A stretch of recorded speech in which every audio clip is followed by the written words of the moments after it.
Hello everyone. Let's begin our discussion on another topic.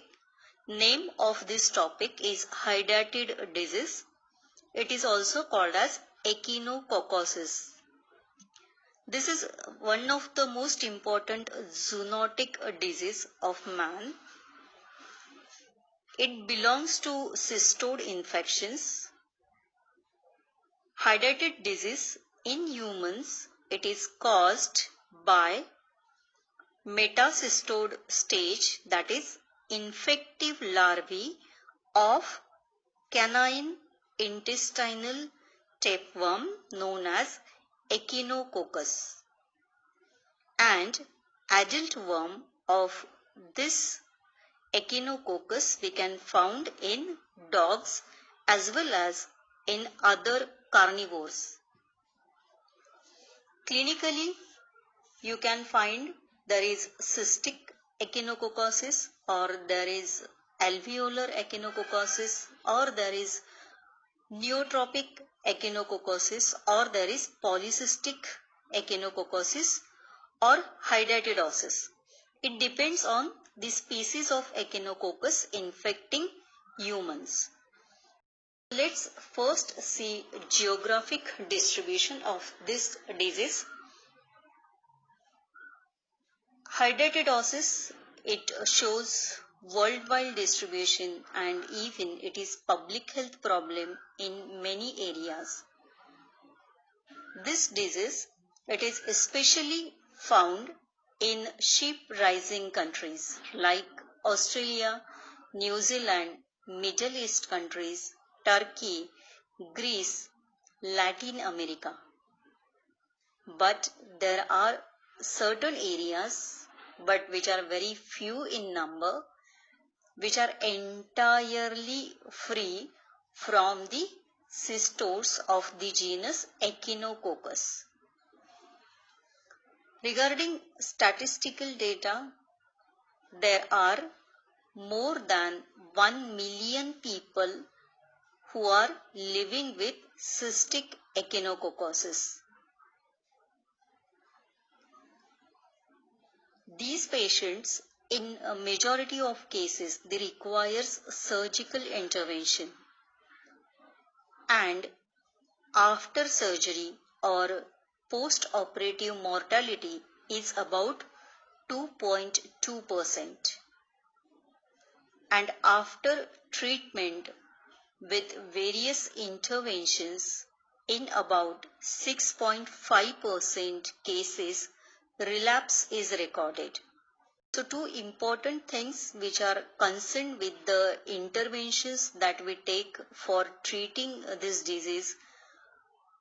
One is mortality associated with the treatment or surgical management, and second thing is the relapse which is associated with the interventions related to hydatid disease.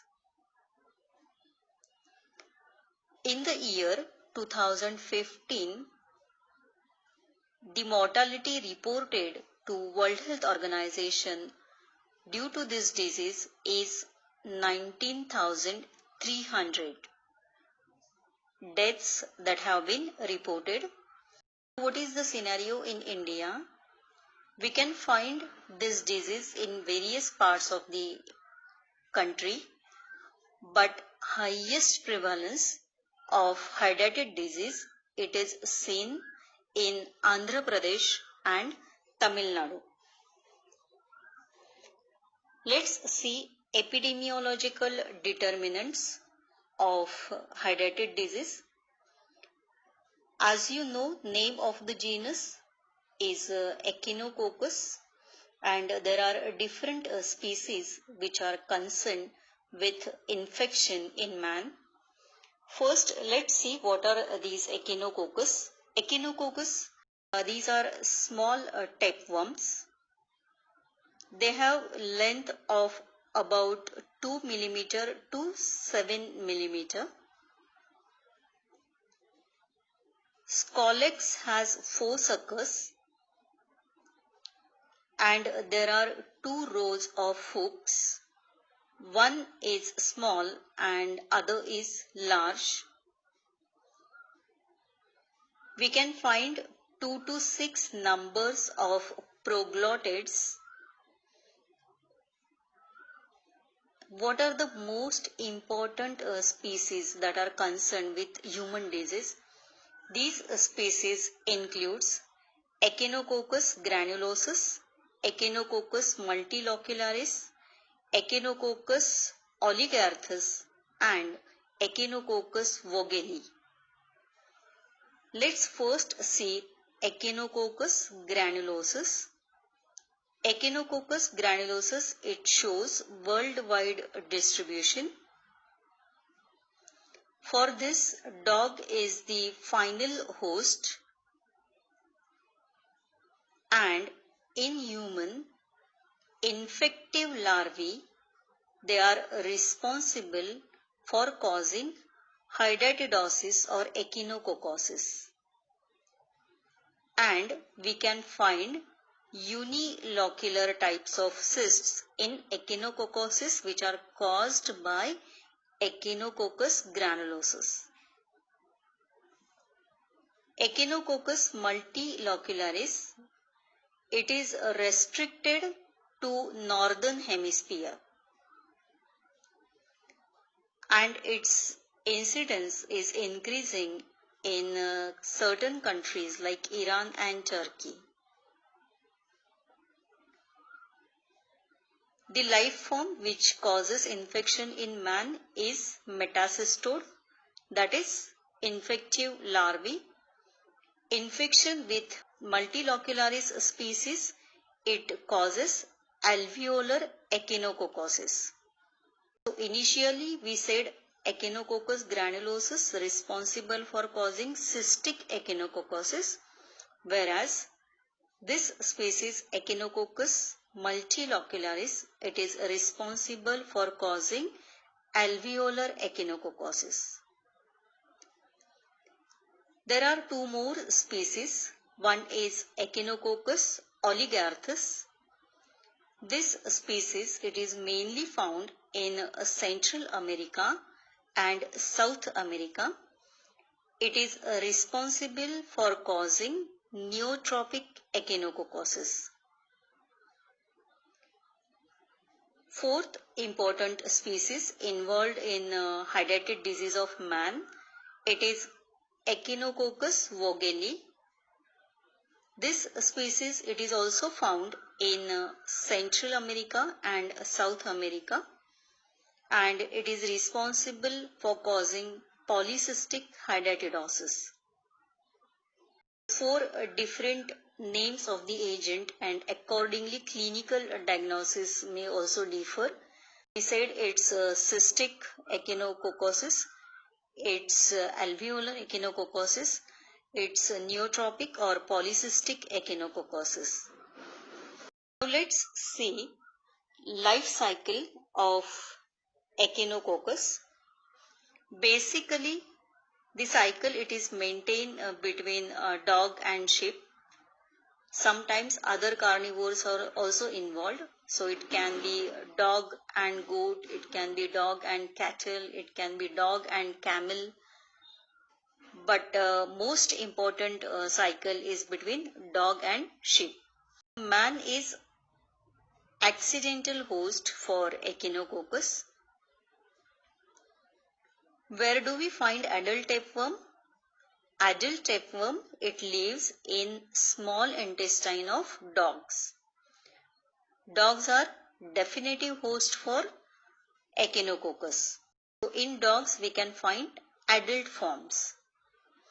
These adult forms in dogs may persist for 2 years to 4 years. In feces of such dogs we can find eggs. And these eggs, they are responsible for contamination of soil, for contamination of vegetation, and even sometimes drinking water may get contaminated. And when these eggs are voided and they are present in environment like in soil or in food, these eggs, they are highly resistant and they are capable of surviving for several months. Other intermediate host for Echinococcus, it includes sheep, cattle. How they acquire infection? When sheep or cattle, they ingest vegetation which is contaminated with feces from infected dogs. The cattle and sheep acquires infection. Ingested eggs, they hatch into the larval stage. This hatching, it occurs in intestine.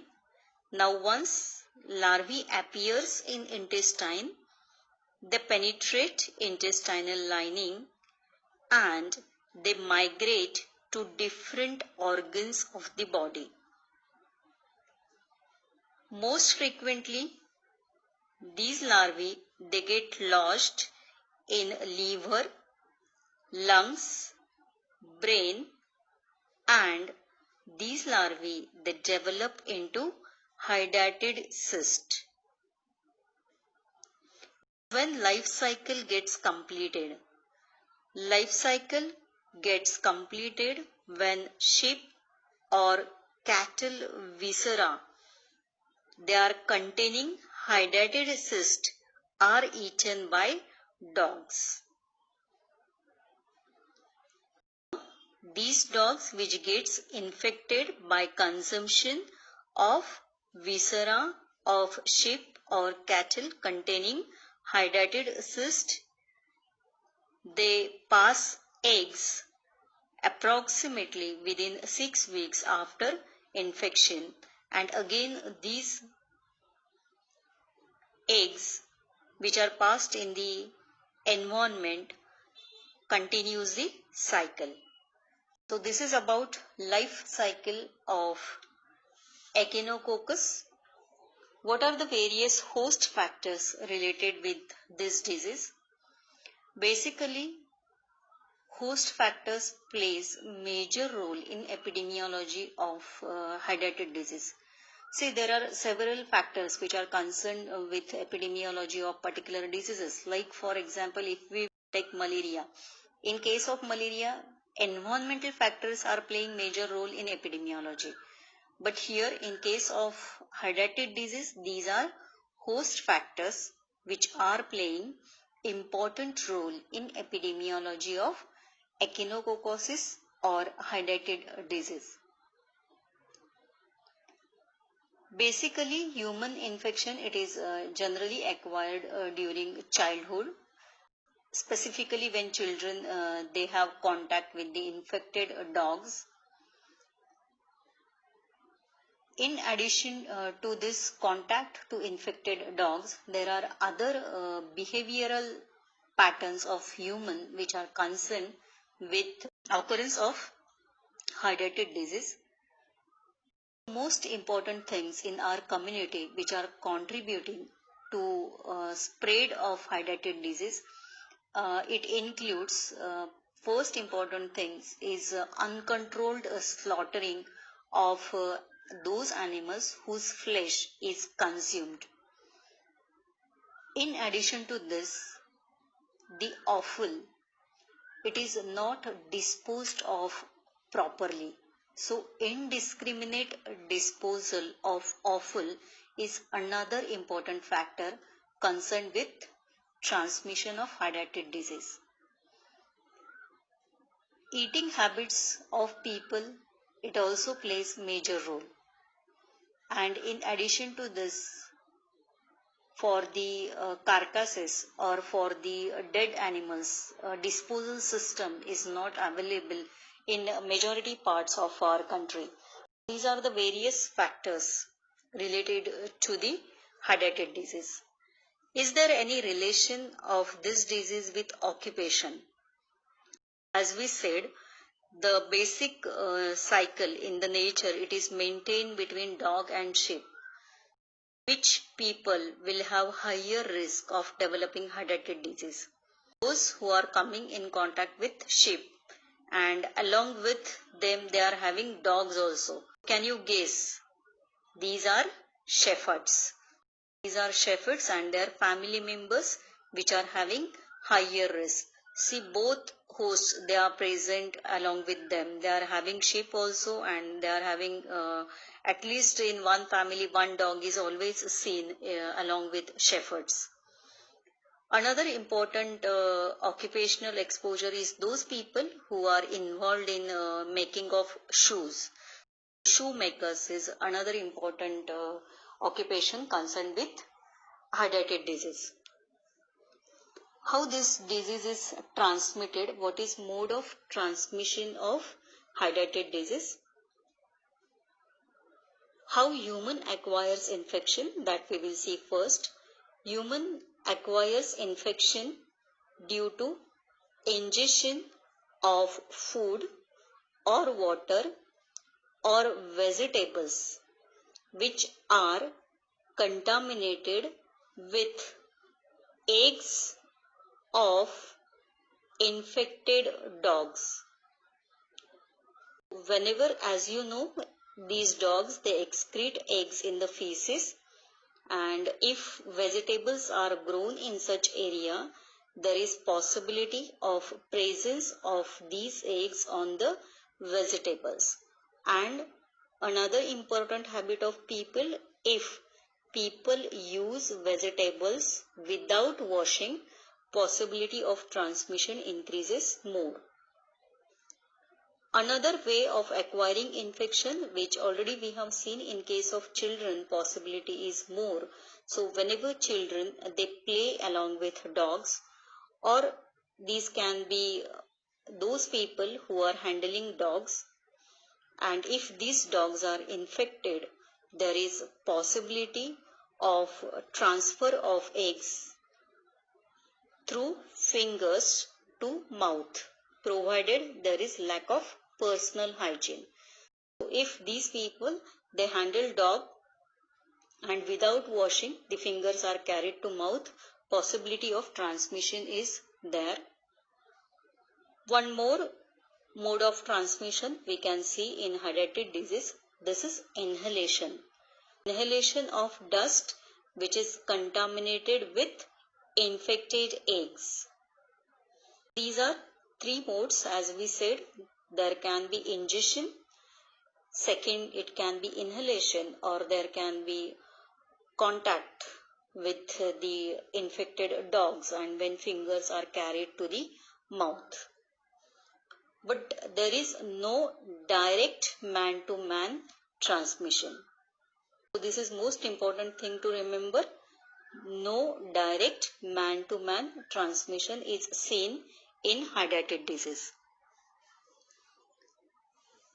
As we know, this disease in nature it is maintained in a dog-sheep cycle, but there can be other cycles also like a dog-goat cycle, dog-cattle cycle, dog-camel cycle. Simply what we can say, along with dogs, other carnivores may get infected, and when these carnivores they acquire infection, when they ingest viscera containing hydatid cyst. Again, remember disease is not directly transmissible from one intermediate host to another host. Let's see clinical features of hydatid disease or echinococcosis. Incubation period of this disease, it mainly depends on the number of cysts which are present, location of the cyst where cysts are present, and another important factor, that is how rapidly these cysts are growing. This decides the incubation period. Incubation period, it may vary from months to years. What are clinical features of hydatid disease? This disease is generally manifested several years after exposure. because the cyst grows very slowly and they may grow over the period of several years.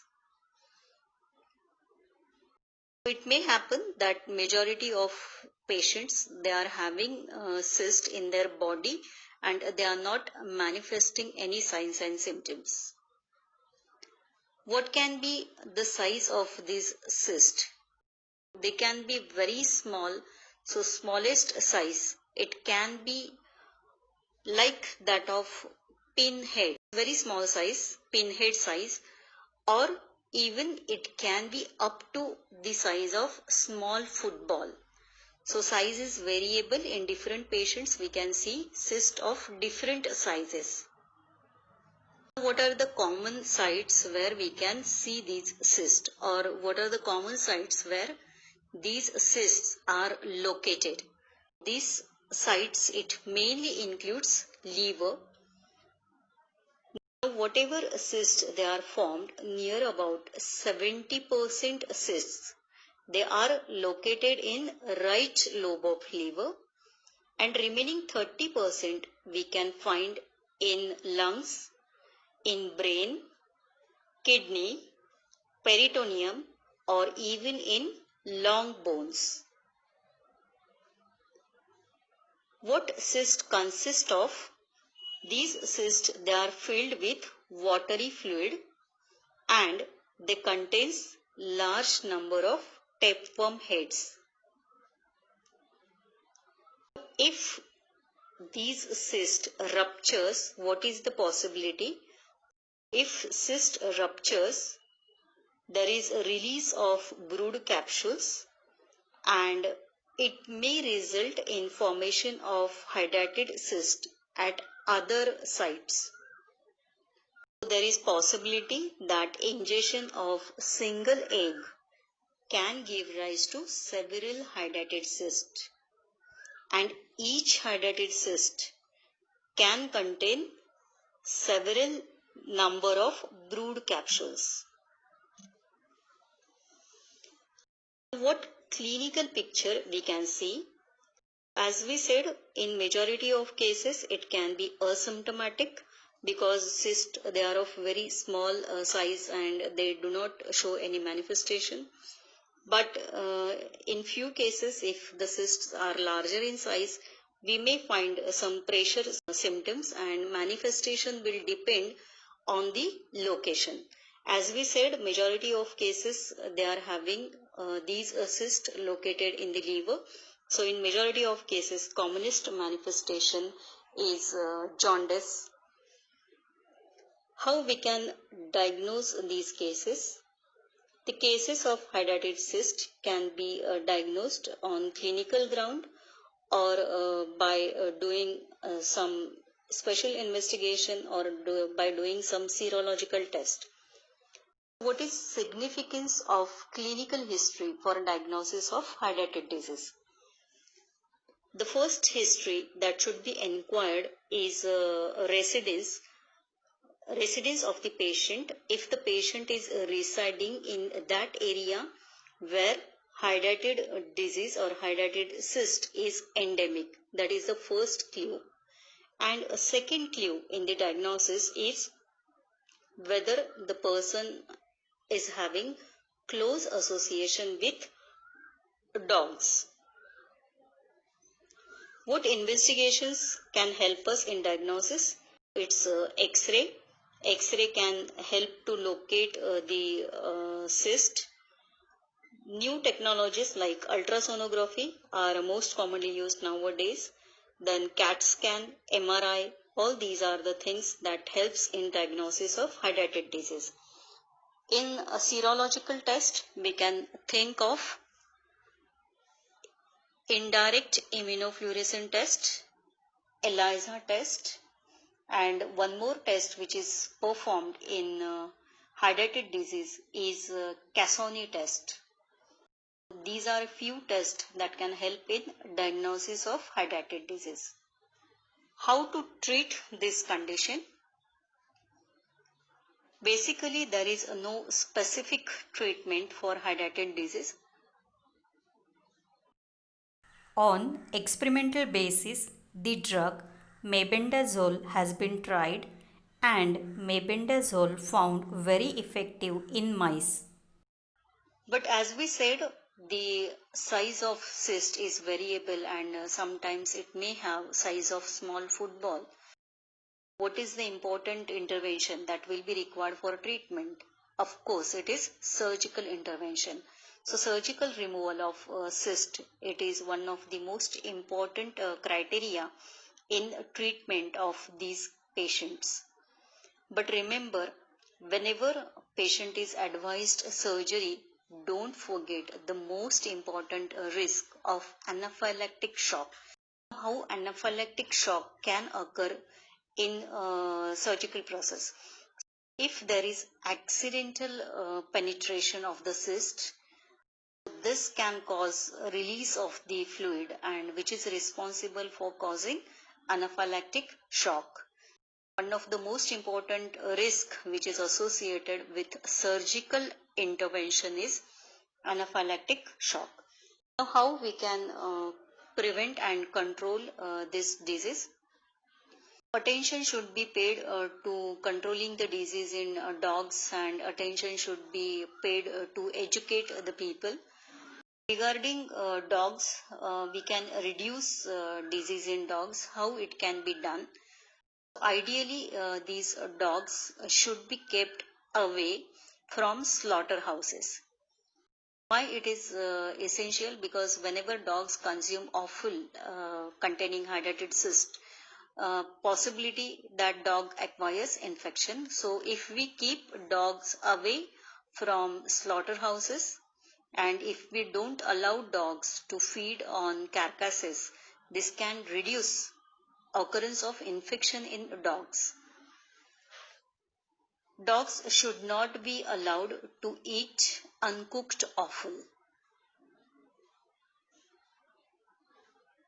Another important thing, as we said, this is the consumption of offal or consumption of carcasses from the dogs, which is responsible for continuation of the cycle of this parasite. So what is most important thing is appropriate disposal of offal as well as of carcasses. How we can dispose offal? It can be disposed by deep burial so that dogs won't have contact with offal. Offal is organ meat, and second, it is we can go for burning, so offal can be burned so that dogs and even other canines won't consume it. Another important thing which is concerned with reducing infection in dogs is dogs population On the farms should be reduced. Preferably dogs should not have contact with the soil in the farm because dog's feces contains eggs and it can contaminate the soil, and if vegetables are grown in such soil, vegetables can get contaminated.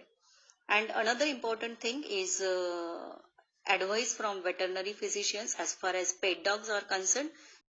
Prevention of infection should be done in pet dogs, and if they are infected, appropriate treatment should be given to the dogs. Now, what health education we should give to the people? First thing is washing of hands, hand hygiene. Hand hygiene, it is most important in prevention. When to wash hands? Hands should be washed after handling dogs, or if persons have contact with such items which are likely to be soiled with dog feces. Whenever persons are handling such items or whenever persons are handling dogs, appropriate hand washing is essential. Another important thing is people must be educated to wash raw vegetables and fruits before eating. Training should be given to the dogs. They should not lick person's face, and dogs should not be allowed to defecate near vegetable gardens or near play area where children usually play. So all these things can help in prevention and control of hydatid disease.